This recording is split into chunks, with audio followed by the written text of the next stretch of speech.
Chapter 287. Chisel Part 1. Finally, Journey exclaimed. Ebert Kalin had managed to impress her. Hurting or threatening him had been useless until that moment. It was the first time he made a real sound. Aside from cracking their own nails, nobles are not supposed to have a notion of pain.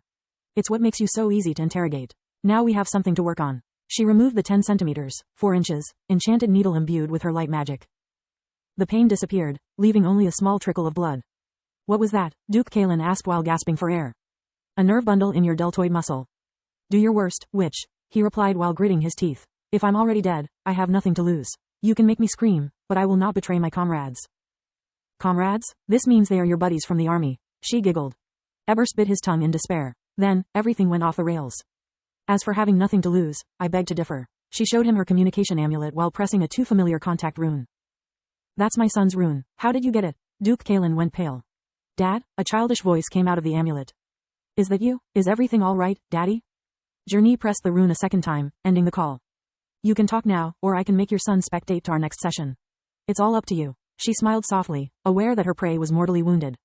You are a monster. Ebert jumped from the chair trying to tackle her. He held his only arm high to protect his vitals, as the army had taught him.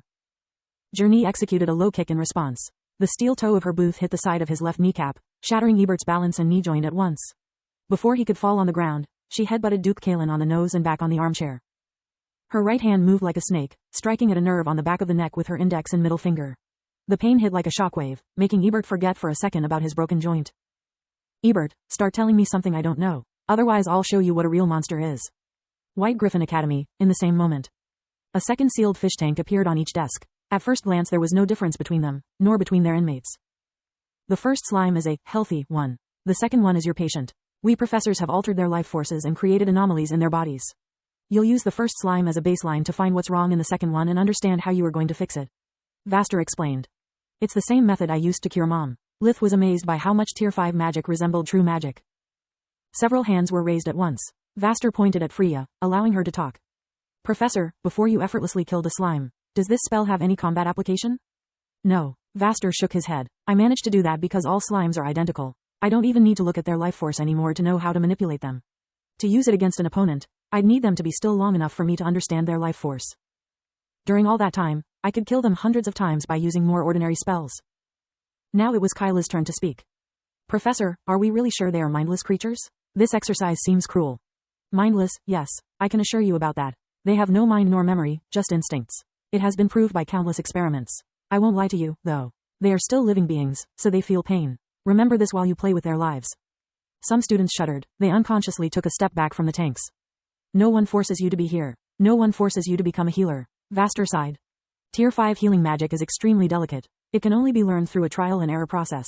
We start with slimes because they are easy to deal with, but also because they are the perfect starting point to steal yourself. They have no eyes, no mouth, no fur. Nothing that can make you empathize with them. Then we will move to small animals, bigger animals and lastly on humans. If you hesitate now, how will you be able to heal anyone? Humans? We'll have patients? Many students asked in unison. No, you'll have convicts, not patients. People whose actions are so terrible that even the death penalty has been deemed not to be punishment enough. People that no one cares about and would be better off dead, but still people. Several of those present gulped a lump of saliva. They looked at each other, wondering what to do. Some even eyed the door, uncertain for the first time about their career. Would you prefer to practice on innocence? To kill anyone dumb enough to ask for your help until you learn how to properly perform body sculpting? If it can ease your conscience, those convicts would die anyway after several hours of torture. They volunteered for this. You were their only hope for a clean death. If you were so worried about hurting someone, you shouldn't have picked any specialization. A healer is also a torturer. Battle and war mage are fancy names for killers.